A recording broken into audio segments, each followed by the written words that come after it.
Zechariah chapter 12. The burden of the word of the Lord for Israel, saith the Lord, which stretcheth forth the heavens, and layeth the foundation of the earth, and formeth the spirit of man within him.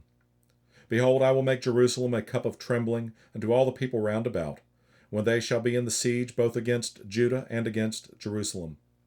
And in that day will I make Jerusalem a burdensome stone for all people. All that burden themselves with it shall be cut in pieces, though all the people of the earth be gathered together against it. In that day, saith the Lord, I will smite every horse with astonishment, and his rider with madness. And I will open mine eyes upon the house of Judah, and will smite every horse of the people with blindness. And the governors of Judah shall say in their heart, the inhabitants of Jerusalem shall be my strength in the Lord of hosts their God. In that day will I make the governors of Judah like an hearth of fire among the wood, and like a torch of fire in a sheaf, and they shall devour all the people round about, on the right hand and on the left, and Jerusalem shall be inhabited again in her own place, even in Jerusalem. The Lord also shall save the tents of Judah first, that the glory of the house of David and the glory of the inhabitants of Jerusalem do not magnify themselves against Judah.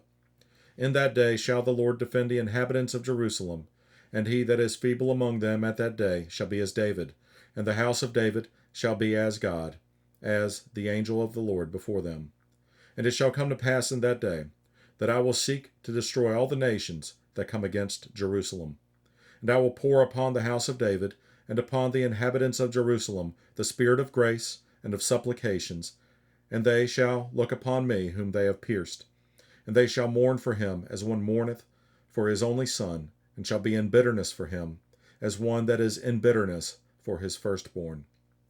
In that day shall there be a great mourning in Jerusalem, as the mourning of Hadadrimmon in the valley of Megiddon. And the land shall mourn, every family apart, the family of the house of David apart, and their wives apart, the family of the house of Nathan apart, and their wives apart, the family of the house of Levi apart, and their wives apart, the family of Shimei apart, and their wives apart, all the families that remain, every family apart, and their wives apart.